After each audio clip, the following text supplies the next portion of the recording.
الصلاة والسلام على سيدنا ونبينا أبي القاسم محمد اللهم صل على محمد وآل محمد وعجل وعلى أهل بيته الطيبين الطاهرين المعصومين أما بعد فقد قال الله سبحانه وتعالى بسم الله الرحمن الرحيم إن الدين عند الله الإسلام.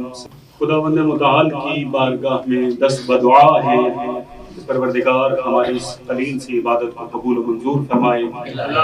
خداوند متعال کی بارگاہ میں دست بدعا ہے کہ دنیا بھر میں پاکستان میں جہاں جہاں عزاداری کی محفلیں مجالس منعقد ہو رہی ہیں پروردگارہ اسے اپنی بارگاہ میں قبول فرما اور تمام مومنین کی حفاظت فرما، ان تمام مومنین کی دینی دنیاوی حاجات کو پورا فرما. پروردگارہ تجھے واسطہ محمد و آل محمد کا جہاں جہاں مومنین ان محافل میں شرکت کر رہے ہیں ان کی جو دینی دنیاوی حاجات ہیں انہیں اپنی بارگاہ میں قبول فرما. پروردگارہ تجھے واسطہ محمد و آل محمد کا طلاب کی جو دینی دنیاوی حاجات ہیں ان کو برآوردہ فرما.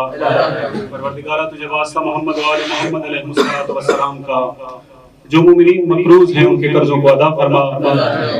جو مومنین اس دنیا سے رخصت ہو چکے ہیں انہیں جوار ائمہ معصومین علیہ السلام میں جگہ عنایت فرما. پروردگارہ تجھے واسطہ محمد و آل محمد علیہ السلام کا جن بچوں نے جن جوانوں نے امتحانات دیے ہیں انہیں ان کے امتحانات میں کامیابی اور کامرانی عطا فرما. پروردگارہ تجھے واسطہ محمد و آل محمد کا جن مریضوں نے جن احباب نے ہمارے ذمہ دعائیں لگائی ہیں ان کی دعاؤں کو اپنی بارگاہ میں قبول فرما. پروردگارہ تجھے واسطہ محمد و آل محمد کا ملت جعفریہ کو دن دگنی رات چوگنی ترقی عطا فرما. پروردگارہ تیری بارگاہ میں دعا کرتے ہیں کہ مراجع تقلید رہبر معظم اور قائد ملت جعفریہ کا سایہ ہمارے سروں پہ قائم و دائم فرما. پروردگارہ اپنی آخری حجت کا ظہور فرما. بلند آواز سے صلوات پڑھیں محمد اللهم صل على محمد وآل محمد وعجل. سلسلہ گفتگو سورہ آل عمران کی آیت ان الدین عند اللہ الاسلام کے تحت جاری ہے. کچھ تمہیدی گفتگو صرف اور صرف ذہنوں کو قریب کرنے کے لیے ہر مرتبہ انجام دی جاتی ہے کہ انسان نے وادی شعور میں قدم رکھا تو ہر شخص نے، ہر گروہ نے، ہر قبیلے نے اپنے انداز سے انسانی زندگی کو منظم کرنے کی کوشش کی. کسی نے قانون بنایا، کسی نے اخلاق کا سہارا لیا، کسی نے معاشی ضرورتوں کے تحت، جغرافیائی ضرورتوں کے تحت یا کسی اور ضرورت کے تحت کوئی طرز زندگی ایجاد کر لیا. لیکن وہ جس نے انسان کو زمین پر بھیجا تھا اس نے انسان کو بھیجنے کے ساتھ ایک دین بھی بھیج دیا اور اس دین کا نام ہے اسلام. ہم اسلام پر عمل کرنا چاہتے ہیں اور اللہ تعالیٰ جو 70 ماؤں سے زیادہ انسان سے محبت کرتا ہے اس نے ہمیں دین اسلام پر عمل کرنے کا حکم دیا. یہ حکم بظاہر تو بڑا سخت لگتا ہے کہ ہمیں یہ بتایا جا رہا ہے کہ اللہ اس دین سے راضی ہے. بڑی سختی کے ساتھ بظاہر معلوم ہوتا ہے اللہ اس دین سے راضی ہے، اس دین کو قائم بھی کرنا ہے، اس میں تفرقہ بھی ایجاد نہیں کرنا اور اسی پر عمل کر کے ہماری بارگاہ آنا ہے. اگر اس پر عمل کر کے نہیں آئے تو تمہارے اعمال قبول نہیں کریں گے. وہ خدا جو انسان سے بے پناہ محبت کرتا ہے اس کا حکم بظاہر سختی پر مشتمل نظر آ رہا ہے. تو سوال یہ ہے کہ خدایا ہم کس طرح سے تیرے دین پر عمل کریں؟ دین کی تعبیرات مختلف ہو چکی ہیں، دین میں فرقے بن چکے ہیں.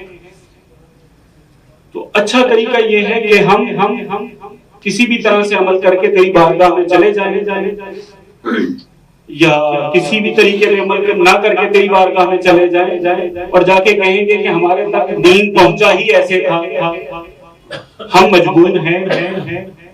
تو قرآن مجید میں خداوند متعال کی آواز آتی ہے کہ ایسا نہیں ہے.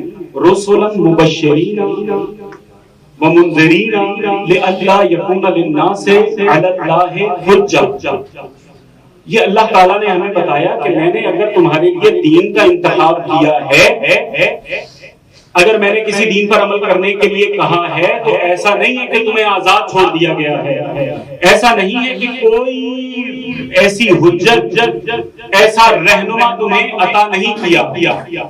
اللہ تعالیٰ نے رسول بھیجے ہیں جو بشارت بھی دیتے ہیں، جو انذار بھی کرتے ہیں۔ یہ بھیجے کیوں ہیں؟ یہاں سے خداوند متعال ارشاد فرما رہا ہے بھیجے اس لیے ہیں تاکہ انسانوں کے پاس کوئی حجت باقی نہ رہے کہ وہ خدا کی بارگاہ میں حجت پیش کر سکے۔ یہ حجت کیا چیز ہے؟ حجت کہتے ہیں غالب۔ ہم جو طلاب آپس میں ایک دوسرے کے ساتھ بحث کرتے ہیں، گفتگو کرتے ہیں، تو یہ در حقیقت ذہنی طور پر غالب آنے کی کوشش کر رہے ہوتے ہیں۔ حجت کا معنی یہی ہے، دلیل جس کو کہتے ہیں، دلیل کو اسی لیے حجت کہا جاتا ہے کہ اس میں غالب آنے کی کوشش کی جاتی ہے، اور جہاں دلیلوں کے ذریعے سے گفتگو ہو، مناظرہ ہو، تو اسے محاجہ کہا جاتا ہے۔ یہ عربی کا لفظ ہے، منطق میں بھی اور مختلف علوم کے اندر یہ اصطلاح موجود ہے۔ تو اللہ تعالیٰ جہاں دین پر عمل کرنے کی ہمیں دعوت دے رہا ہے، اس کے ساتھ ساتھ کہہ رہا ہے کہ میں نے تمہاری ہدایت کے لیے رسول بھیجے ہیں، کس لیے کہ کل کو تمہارے پاس کوئی دلیل باقی نہ رہے۔ کل کو تم خداوند متعال کی بارگاہ میں یہ آ کر نہ کہو کہ خدایا ہمارے پاس تو دین اسلام پہنچا ہی ایسا تھا، ہم نے دین اسلام کی یہی تعبیر حاصل کی تھی، ہمارے یہاں جو مولوی صاحب تھے انہوں نے بتایا ہی یہی تھا، دین کو حاصل کرنے کا ہمارے پاس طریقہ ہی یہی تھا۔ تو خداوند متعال فرما رہا ہے کہ یہ نہیں سنا جائے گا، بلکہ تم سے پوچھا جائے گا کہ حجت خدا کے مطابق چلے ہو۔ رسلا مبشرین و منذرین۔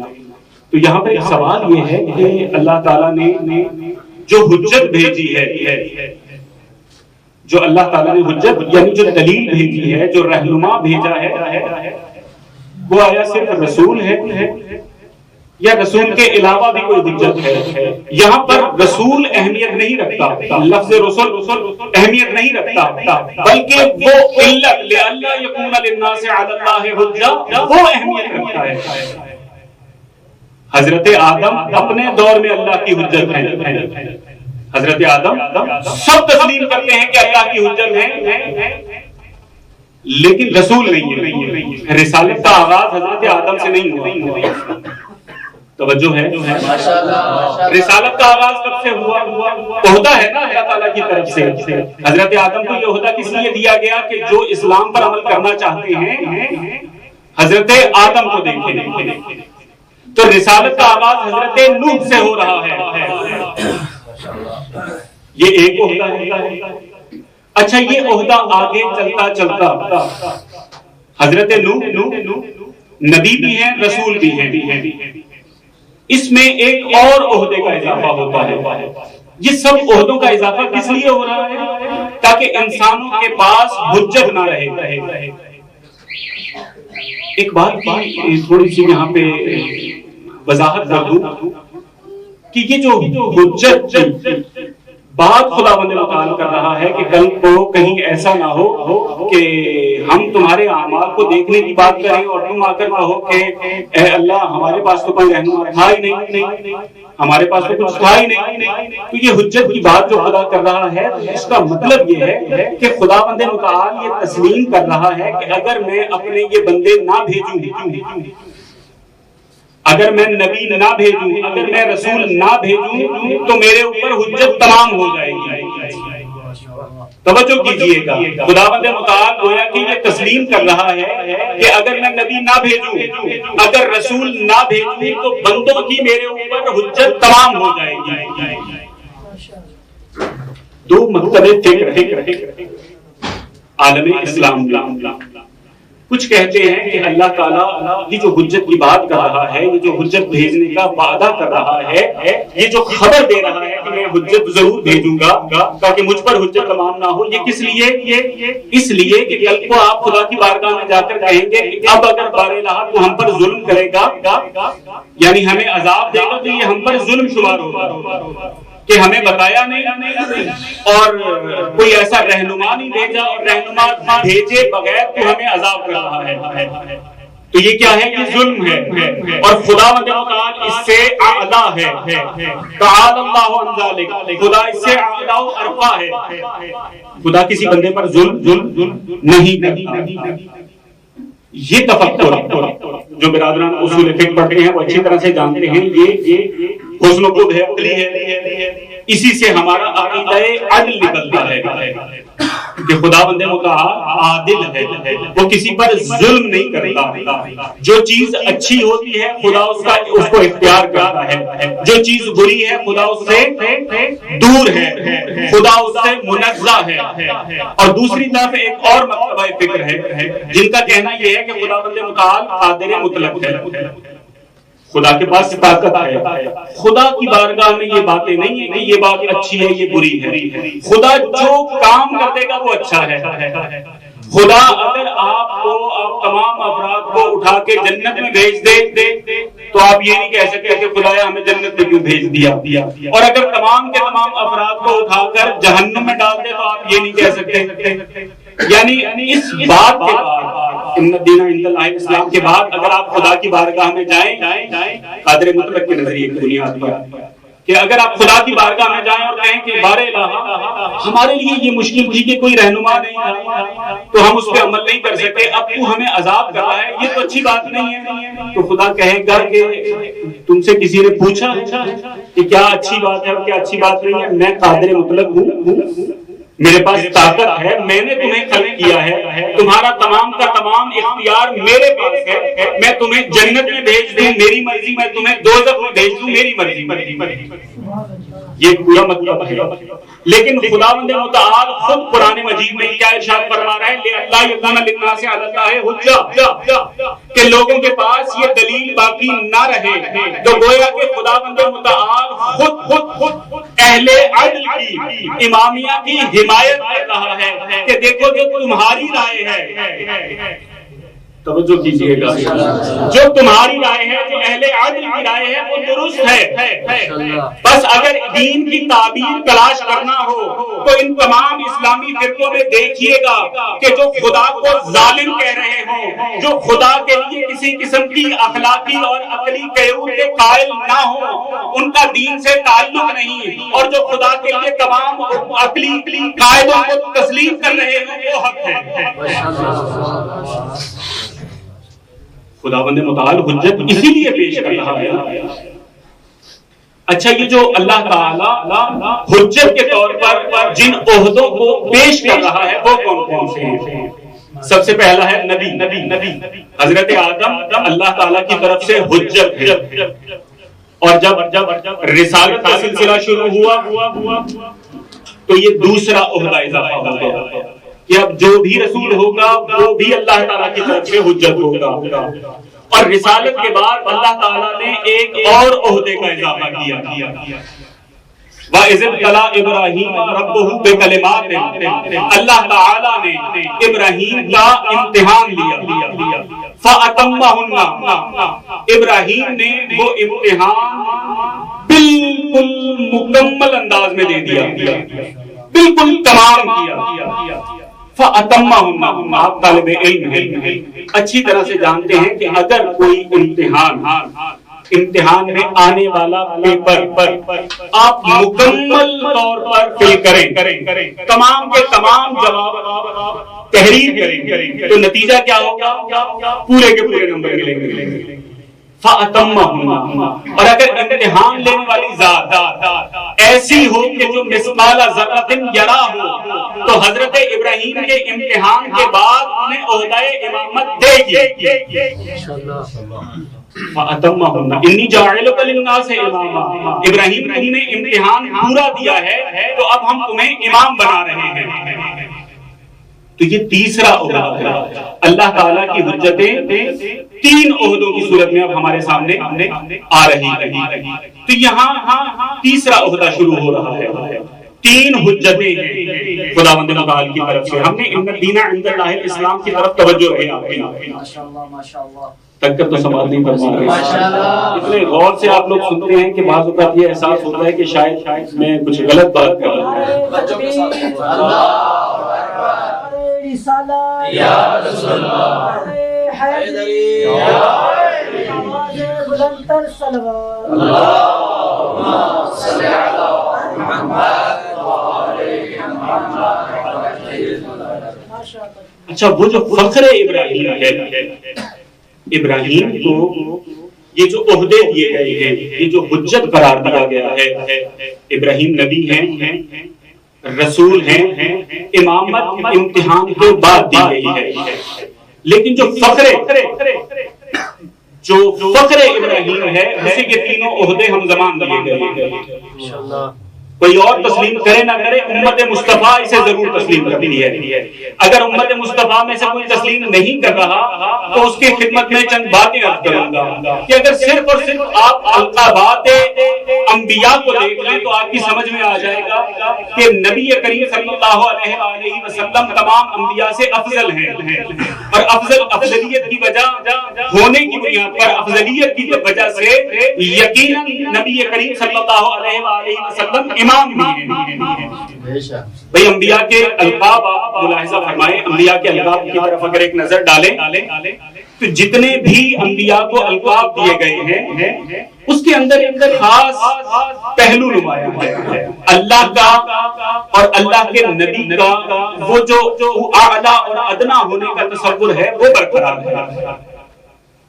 حضرت آدم صفی اللہ ہے، یعنی ایسے نبی جنہیں اللہ نے چن لیا. اب یہ بتائیں کہ جو چنے گا اور جس کو چنا جائے گا اس میں اعلیٰ اور ادنا کی بات اپنی جگہ پہ برقرار رہے گی. حضرت نوح نجی اللہ ہے کہ جنہیں اللہ نے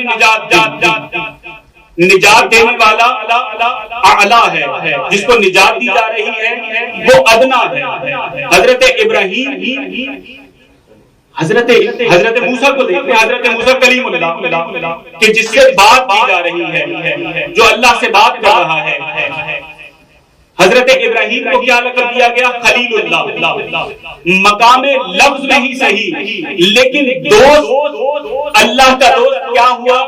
جو اللہ یہ اس کے دوست ہیں، وہ اللہ کے دوست ہیں، یعنی دونوں ایک دوسرے کے دوست ہیں. دوستوں کے اندر مقام لفظ ہی صحیح لیکن برابری کا تصور آ جاتا ہے.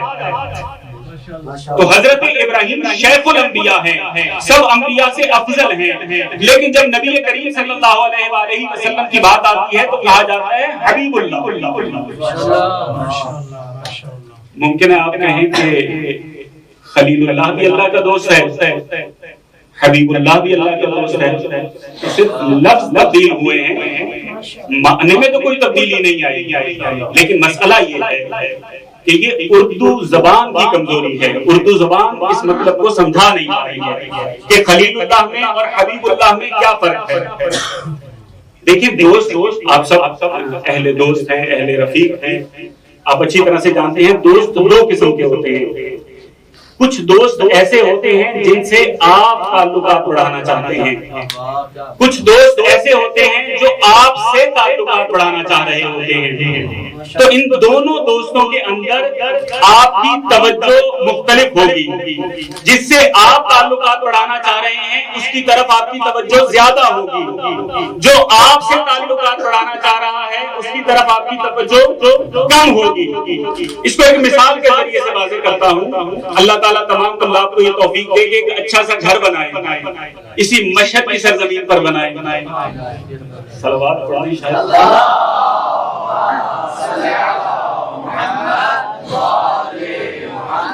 خدا کے کارخانے میں کسی چیز کی کمی نہیں ہے، پریشان ہو کے نہیں سنیں. اس دعا سے بلند آواز سے صلوات پڑھیں.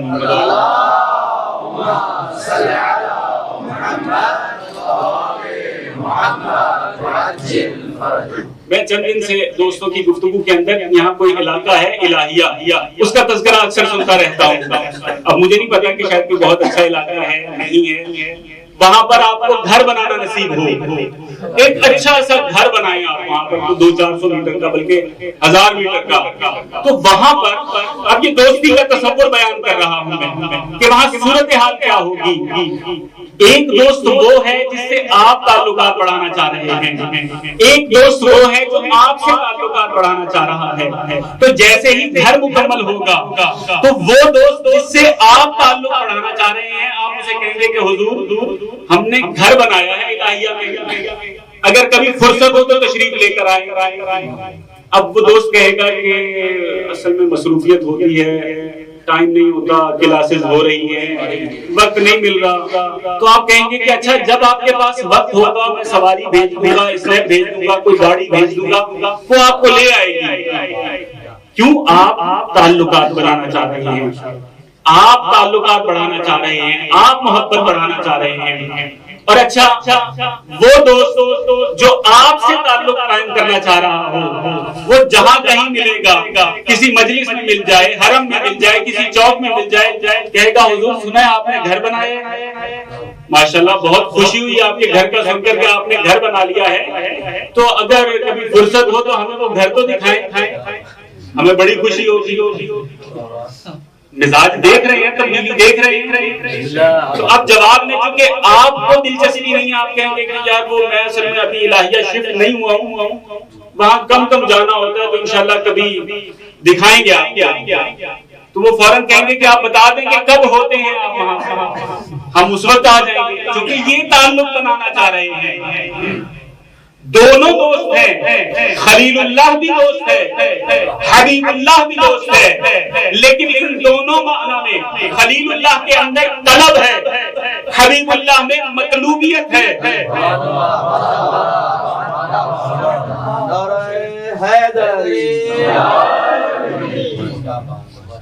اگر ابھی بھی بات واضح نہیں ہوئی تو ایک اور انداز سے پیش کر دیتا ہوں۔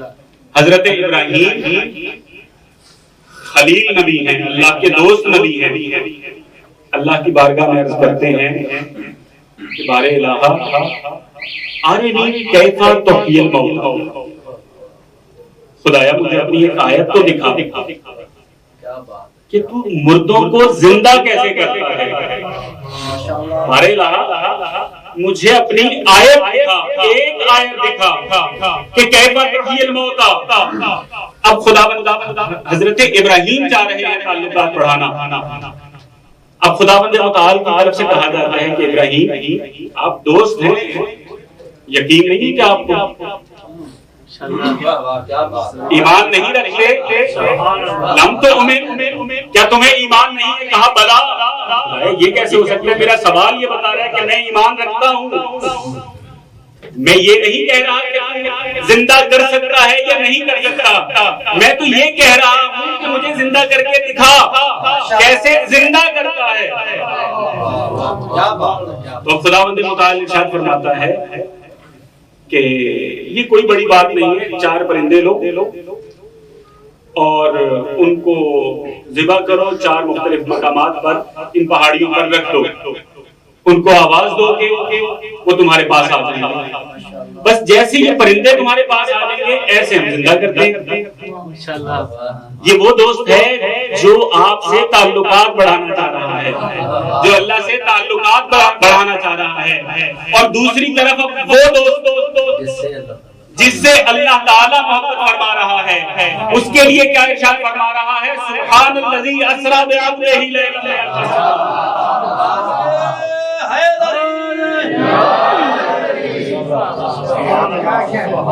پاک ہے وہ ذات جو اپنے حبیب کو لے گئی، اور دوست کی حالت کیا ہے؟ دوست بھی ایسا کہ جب اللہ تعالیٰ نے سواری بھیجی تو سو رہے تھے،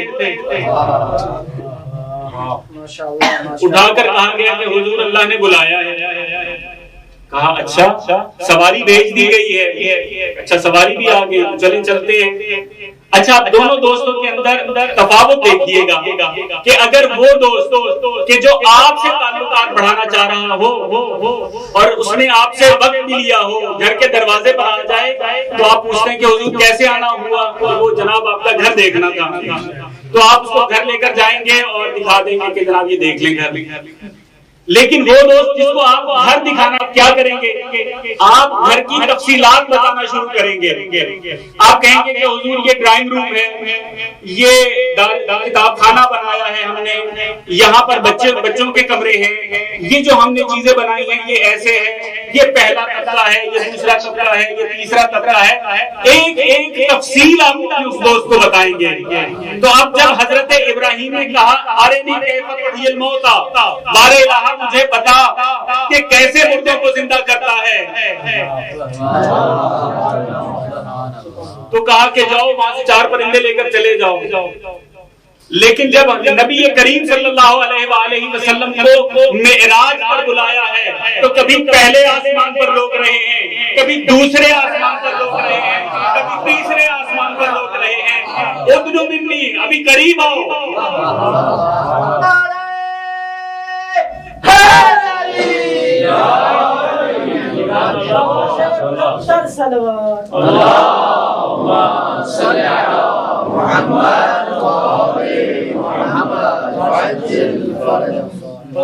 وہ شخصیت درود پڑھیں.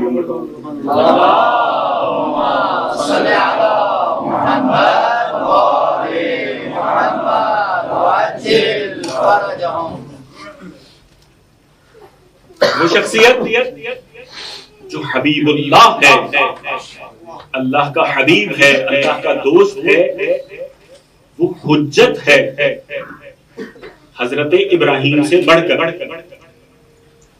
وہ نبی بھی ہے, رسول بھی ہے, امام بھی ہے. یہ تینوں عہدے خداوند متعال نے پیش کیے ہیں.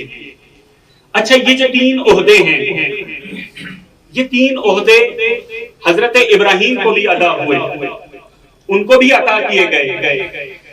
لیکن حضرت ابراہیم کو جب نبوت ملی تو انہوں نے یہ نہیں کہا کہ بارے الہ میری ذریت میں بھی رسالت ملی, تب بھی یہ تقاضا نہیں کیا. لیکن جیسے ہی امامت ملی تو کہا وَمِن ذُرِّيَّتِي, کہ بارے الہ یہ میری ذریت میں بھی ہوگا, لا يَنَالُ عَهْدِ الظَّالِمِينَ, کہ میرا یہ عہد ظالمین تک نہیں پہنچے گا. یہ حضرت ابراہیم علیہ السلام کے بارے میں فرما رہے ہیں.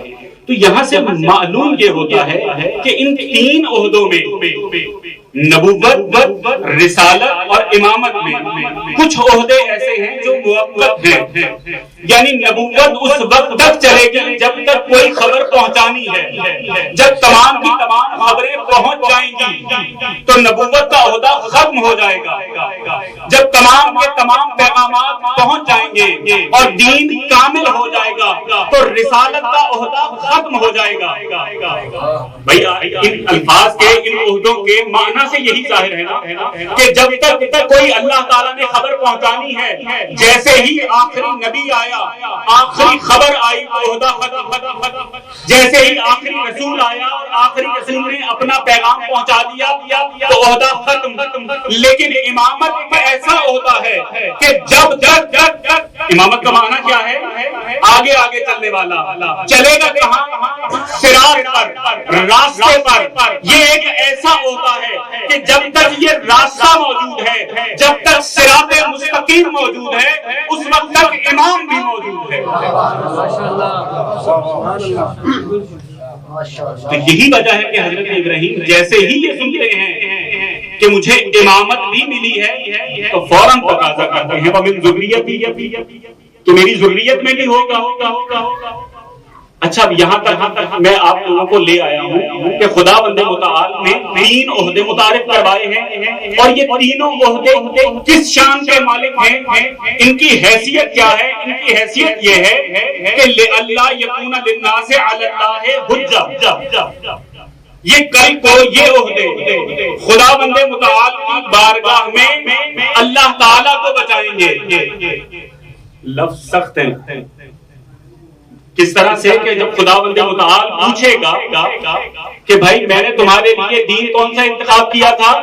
اسلام. میں اسلام سے راضی تھا, راضی ہونے کے ساتھ ساتھ تمہیں اس کو قائم کرنے کا حکم دیا تھا اور یہ کہا تھا کہ اس کے مطابق عمل کر کے آئیے گا. اب اگر کوئی شخص یہ کہے کہ جناب ہمارے پاس کوئی رہنما نہیں تھا, ہمارے پاس کوئی چیز نہیں تھی، کوئی شخص نہیں تھا کہ جو ہماری رہنمائی کرتا، تو خداوند متعال کہے گا کہ امام کی طرف رجوع کیوں نہیں کیا؟ لئلا یکون للناس علی اللہ حجۃ، کہ لوگوں پر حجت قائم کرنے کے لیے اللہ تعالیٰ نے ان عہدوں کو پیش کیا۔ یہ عہدے کیوں بنائے گئے؟ خداوند متعال نے، میں نے عرض کیا تھا نا کہ خدا ہم سے محبت بہت زیادہ کرتا ہے۔ خدا قطعاً یہ نہیں چاہتا کہ کوئی طاقتور قانون کا ڈنڈا لے کر کسی کمزور کو محکوم کرے۔ خدا یہ اجازت نہیں دیتا کہ کوئی چالاک آدمی اخلاق کی دعوت دے کر ہمیں گمراہ کرے، اپنے مفادات کے لیے چلائے۔ خدا کسی کاہن کو یہ اجازت نہیں دیتا کہ وہ کوئی طرز زندگی منتخب کر کے انسانوں کو اپنے پیچھے چلائے۔ کیوں؟ خدا ہم سے بہت محبت کرتا ہے۔ خدا ہم سے 70 ماؤں سے بھی زیادہ محبت کرتا ہے۔ اور آپ یہ جانتے ہیں کہ یہ جو ماں ہوتی ہے یہ انسان سے کتنا محبت کرتی ہے؟ ماں اتنی محبت کرتی ہے کہ اگر بچے کو کوئی کانٹا چبھ جائے، ہاتھ میں سے خون نکل آئے، تو ماں کی کیفیت دیدنی ہوتی ہے کہ ماں ایک طرف سے کوشش کرتی ہے کہ بچہ میری پریشانی کو سمجھ نہ پائے، بچے کو یہ احساس نہ ہو کہ ماں پریشان ہے، اور یہ کوشش بھی کرتی ہے کہ کسی طرح سے اس کے درد کو کم کر لوں، اس کے درد کو میں خود لے لوں۔ ماں جب بھی بچہ کسی مصیبت میں ہوتا ہے تو عجیب کیفیات کا شکار ہوتی ہے، عجیب کرب سے گزرتی ہے۔ اور کائنات کے اندر اگر کسی کو مکمل ماں قرار دیا جا سکتا ہے تو وہ حضرت ام ابیہا فاطمہ الزہرا سلام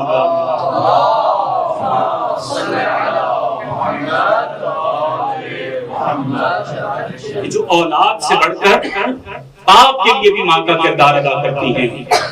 تو ہمیں یہ اس لقب سے، جناب سیدہ فاطمہ الزہرا سلام اللہ علیہا کی سیرت سے یہ سمجھ میں آتا ہے کہ صرف اپنی اولاد نہیں، باقیوں کے لیے بھی ماں کے کمالات ظاہر کیے جا سکتے ہیں۔ اگر کائنات میں جناب سیدہ فاطمہ الزہرا سلام اللہ علیہا کے علاوہ کسی شخصیت کو ماں کہا جا سکتا ہے یا کسی شخصیت کی سیرت میں ماں کا مکمل کردار دیکھا جا سکتا ہے تو وہ زینب کبریٰ۔ آپ سمجھ گئے کہ آج کس کا پرسہ دینا ہے؟ زینب کبریٰ ایسی ماں ہے کہ جو ہیں حسین کی چھوٹی بہن، لیکن ساری زندگی ماں کی طرح سے امام حسین علیہ السلام کے ساتھ پیش آئی ہے۔ حضرت عباس جناب زینب کے چھوٹے بھائی ہیں، لیکن ہمیشہ ماں کی طرح حضرت زینب کا احترام کیا۔ عباس و قاسم بھتیجے ہیں، لیکن ساری زندگی جناب سیدہ زینب کو ماں جو اس طرح سے خاندان والوں کے لیے ماں ہو تو آپ خود سوچیں کہ وہ اپنے حقیقی بچوں کے لیے کس طرح سے ماں ہوگی، وہ اون و محمد کے لیے کیسی ماں ہوگی۔ روایات میں ہے کہ جناب سیدہ زینب سلام اللہ علیہا اون و محمد کو کبھی اپنے سے دور نہیں کیا کرتی تھی، ان کے تمام کام خود انجام دیا کرتی تھی، کپڑے خود انتخاب کرتی، بالوں میں کنگھی خود کرتی، باہر جانے لگتے تو خود تیار کرتی، اور جب سفر درپیش ہوا ہے تو روایات میں ہے کہ اون و محمد وہ دو بچے تھے جو مدینے سے کربلا تک جناب سیدہ زینب کے محمل میں رہے ہیں، علیحدہ سے ان کے لیے کسی سواری کا انتظام نہیں کیا گیا۔ جناب سیدہ زینب جب مدینے سے چلنے لگی ہیں اور حضرت عبداللہ سے اجازت لی تو حضرت عبداللہ نے کہا تھا کہ بی بی آپ جا رہی ہیں، میں کسی مصلحت کی وجہ سے آپ کے ساتھ نہیں جا پا رہا ہوں، تو میری طرف سے ان دونوں بچوں کو اپنے بھائی کی راہ میں قربان کر دیجیے گا۔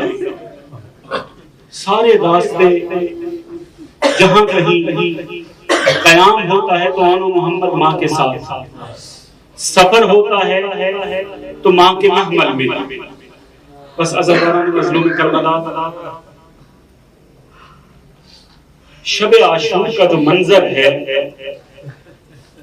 وہ روایات میں نہیں ہے، لیکن تقریباً ہمارے تمام علماء نے شب عاشور کا منظر اپنی زبان میں بیان ضرور کیا ہے کہ شب عاشور خیمہ گاہ حسینی میں ہر ماں اپنے بچے کو وصیت کر رہی ہے، سمجھا رہی ہے کہ بیٹا کل روز عاشور ہے، کل قربانی کا دن ہے، آپ نے اپنے امام پر فدا ہونا ہے.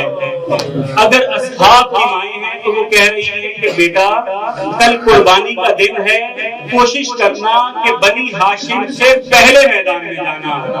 بنی ہاشم کی مائیں سمجھا رہی ہیں کہ بیٹا کل کہیں ایسا نہ ہو کہ علی اکبر میدان میں چلے جائیں اور تم علی اکبر کے بعد جاؤ. جناب سیدہ زینب اپنے دونوں بچوں کو بٹھا کر کہہ رہی ہیں کہ اونو محمد تم جعفر طیار کی نسل سے ہو، تمہارے نانا علی بن ابی طالب ہیں، تمہارا دوہرا حق ہے، تم پوری کوشش کرنا کہیں ایسا نہ ہو کہ کوئی یہ کہے کہ علی کے نواسے اس طرح سے آگے نہیں بڑھے، جعفر طیار کے نواسے اس طرح سے آگے نہیں بڑھے جیسے آگے بڑھنے کا حق تھا. بس تمام رات جناب سیدہ زینب سلام اللہ علیہا بچوں کو یہ سمجھاتی رہی. روز عاشور ہوا تو جناب سیدہ زینب جو ہر روز تیار کیا کرتی تھی، آج جناب سیدہ زینب نے بڑے عجیب طریقے سے اونو محمد کو تیار کیا. چھوٹی چھوٹی سی ڈھالیں دی، چھوٹی چھوٹی سی تلواریں دی کہ جاؤ ماموں سے اجازت لو.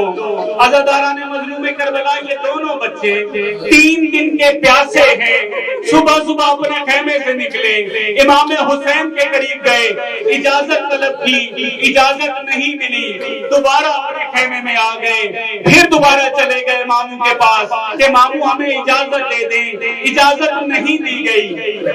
عزاداروں ان کو اجازت نہیں مل رہی. آپ خود تصور کریں جو بچے 3 دن کے پیاسے ہوں، انہیں خیام میں 2-4 مرتبہ آنا جانا پڑ جائے تو ان کی تھکن کا کیا عالم ہوگا. گرمی ہے، ڈھال ہے، زرے ہیں، تلوار اٹھائی ہوئی ہے، بچے تھک گئے.